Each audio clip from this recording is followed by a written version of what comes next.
All praise unto Yahweh Shemi Al Shai, double honors to the apostles of GMS, honest you brothers that be pushing this truth in sincerity. This is going to be a relatively short video based on the topic that's in front of you, that is that NATO wants to revive Cold War era military spending norm. Alright, and as you read this article, and I'm going to do so, you're pretty much going to see they want to increase their spending to that of when you had the so-called Cold War. And it's important to remember that spending was to be spent against fighting the so-called Soviet Union, because they're going to claim in this article that is for a threat that China is. Now, that's also another important thing to bear in mind, that they see China as a threat, and by direct ties, namely business ties and business ventures that Russia and China hold together, you can easily determine that NATO and is an enemy to Russia and China. So all of this so-called military spending, all of that, the Mossad is putting within their spirit to really spearhead and go ahead and try, revive that so-called Cold War era style spending and venturing into this so-called World War III. All right, that's all to in essence to fulfill prophecy, man. I lost my train of thought there, but I can end off the statement with that. So it says that the Cold War was the period when military spending in many countries grew almost without control. It says as a result, in some countries, military budgets reached a stunning 2% of gross domestic product. It says when the Berlin Wall fell in 1989, it became clear that the threat from the Soviet Union was overinflated, but was used to justify increased military spending in the West. Okay, so that so-called backstory that they got here, that's important, because as you go read further down, really Russia's really more investing in their defense, and that's important to say, because if Russia's increased spending is based on defense, well, where is the threat that we've been hearing about for the longest time, man? Okay, because we're hearing this thing about the Russian threat, the Russian threat. Okay, but if they're spending all of that, I think it's gonna say 1.3 of their GDP on military defense, as opposed to military, as you're gonna see that the U.S. and NATO are spending like 2% of their GDP on military advancements. Okay, then who is the aggressor? Okay, and that's all to deal with how the people out there are led to believe what and whoever wants them to believe, because you have been led to believe that there is a Russian aggression. Okay, but ultimately that's all goes back into the scripture, because the scripture says the Most High is going to put hooks within her jaws, man. So that really they're going to be drawn into a war that, for all intents and purposes, they didn't really want. That all goes to do with how the elites, the elite banking families, how they play these people against themselves to achieve whatever the agenda that they want to achieve. Now, the main agenda here now is to, a complete restart, a revival of the so-called earth, and the order of the earth. And the only way they could do that, and you see that in a lot of the movies, is that they're gonna destroy the whole earth and then restart again. So whoever's left after that, they're gonna use them. But for the most part, that's what they're gonna do, man. They want to reduce it to about 500 million people upon the face of the earth, and they want to use Russia and America as the instruments to do that. All right, it says. So we read that bit.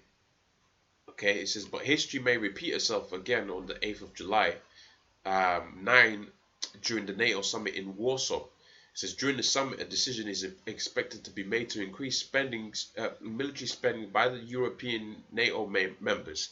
Lobbying groups have again brought up the Russian threat, and again, like I said, bear that in mind, bear that statement, because that's an important statement. Really, you're going to see by the numbers that how can they be a Russian threat when all they're doing is spending, a small amount of their, half their GDP on defense, and whereas NATO is spending twice as much as Russia on advancing weaponry stuff, stuff that's dealing with, aggression, aggressive maneuvers. All right. It says NATO is expected to demand all of its members to increase uh, to their military budget to at least 2% of GDP, and they are likely to follow the demands. It says the author wondered why NATO wants its members to increase military spending. It says total military spending of NATO members since 1990 reached 20.2 trillion. At the same time, Russia spent 1.3 trillion. So it wasn't even, sorry, not even 1%. I forgot my numbers, but really, and that's euros. Okay, so they're basically telling you there that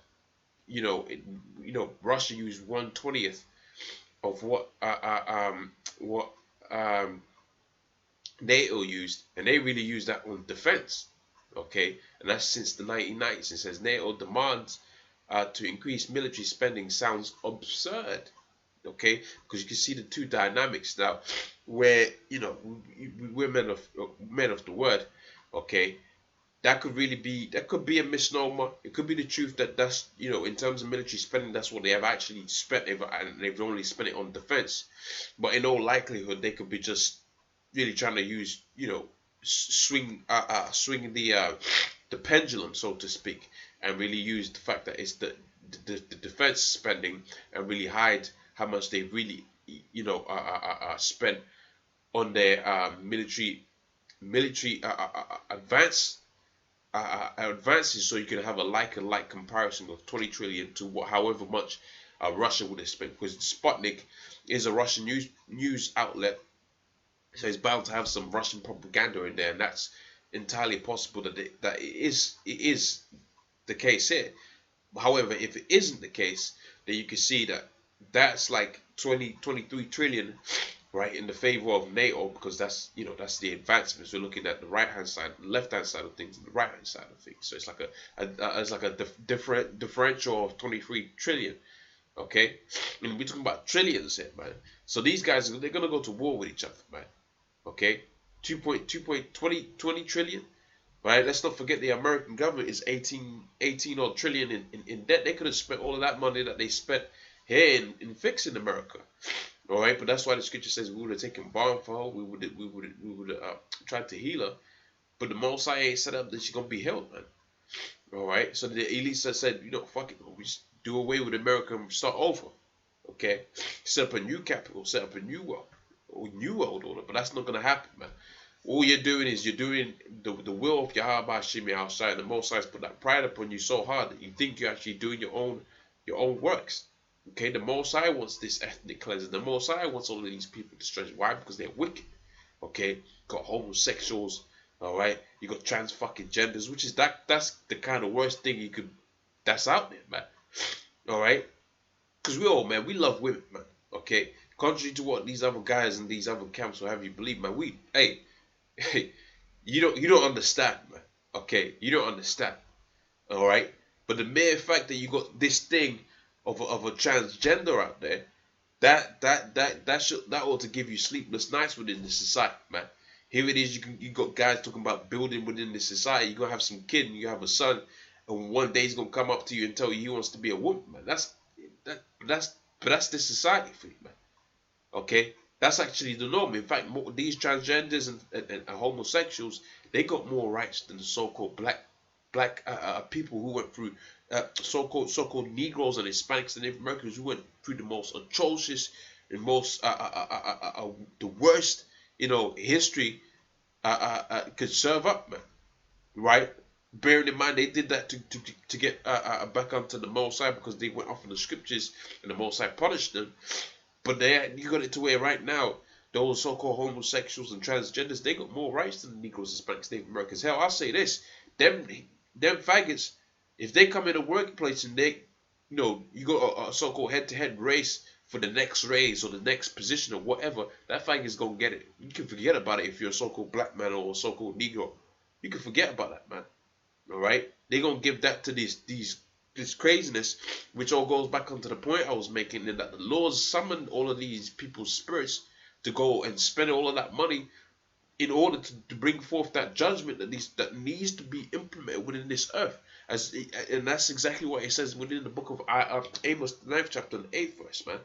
All right, behold, the eyes of the Lord power upon the sinful kingdom, and I will destroy it from off the face of the earth, saving utterly. I will not destroy the house of Jacob. Saving utterly, I will not destroy the house of Jacob, man.